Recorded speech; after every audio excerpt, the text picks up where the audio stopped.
Film fair 2024 एगो रोचक घटना जवना में असली जिंदगी छिपल बा। फिल्म फेयर अवार्ड के 69वां संस्करण अपना शान में चमकत बा। इस साल के सबले बढ़न आ रंगीन आयोजन में से एगो आई एह टहल पर एक नजर डालल जा वा कुछ रोचक आंकड़ा आ तथ्य जानल जा। इतिहास के सफर 1954 में शुरू भइली आयोजन एकर 69वां संस्करण बहुते शानदार आ विशाल बा। अब की बेरी पहिला बेर गुजरात में भइल, जबकि पहले तमाम फिल्म फेयर आमतौर पर मुंबई में होखत रहे। शाहरुख खान के लाइफ टाइम अचीवमेंट अवार्ड मिलल, जवना से उनका प्रशंसक के बीच खुशी के लहर आई। एह से उस सबसे कम उम्र के कलाकार बन गए बाड़न।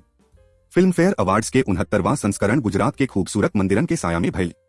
ये आयोजन फिल्म इंडस्ट्री खातिर ना खाली एगो बढ़न आयोजन है, बलुक साझेदारिया एगो अनोखा संघर्ष के प्रतीक भी बा।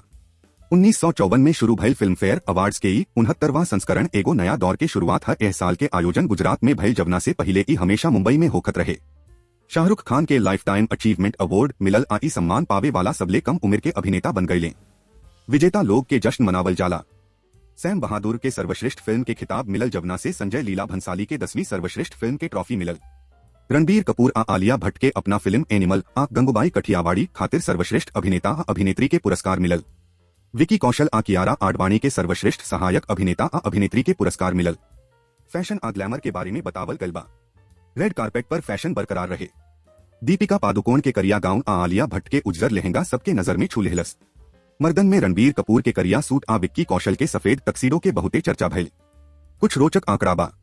कुल 31 वर्ग में पुरस्कार दिहल गए। 4 गो फिल्मन के नाम सुम बहादुर, शेरशाह, गंगूबाई कठियावाड़ी आ एनिमल के 50 से अधिका नामांकन मिलल। एह समारोह में 50 से अधिका कलाकार आपन प्रतिभा के प्रदर्शन कैले। सोशल मीडिया के प्रभाव बा। फिल्म फेयर अवार्ड्स 2024 ट्विटर पर टॉप ट्रेंड में आपन जगह बना ले बा। विजेता लोग के बधाई देवे के प्रक्रिया अभी भी जारी बा।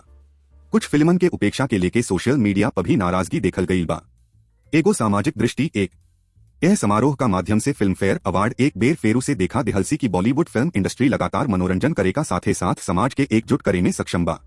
ये आंकड़ा आ तथ्यों लोग के शानदार आयोजन के महत्व बतावेला आ बढ़न तरीका से, जहां हर रंग बिरंग के रूप में कलाकार एकजुट होके एगो नया कहानी रचले बाड़े। राव राय बा बताई कि ए आंकड़ा आ तथ्यन का बारे में रौरा कैसन लागल आ कवन पुरस्कार आ कलाकारन के प्रस्तुति रौरा के सबले बेसी प्रभावित कैलसी। का ए साल के फिल्म फेयर अवार्ड में रौरा खातिर कवनो खास बात बा जवन रौरा याद रही। यह रोचक आ रंगीन उत्सव के चर्चा रौरा सभे से साझा करे खातिर धन्यवाद। बॉलीवुड के दुनिया एक बेर फेरू से देखा दिहलसी की कवनो क्षेत्र में विशिष्टता आ एकता के महत्व के समझेले।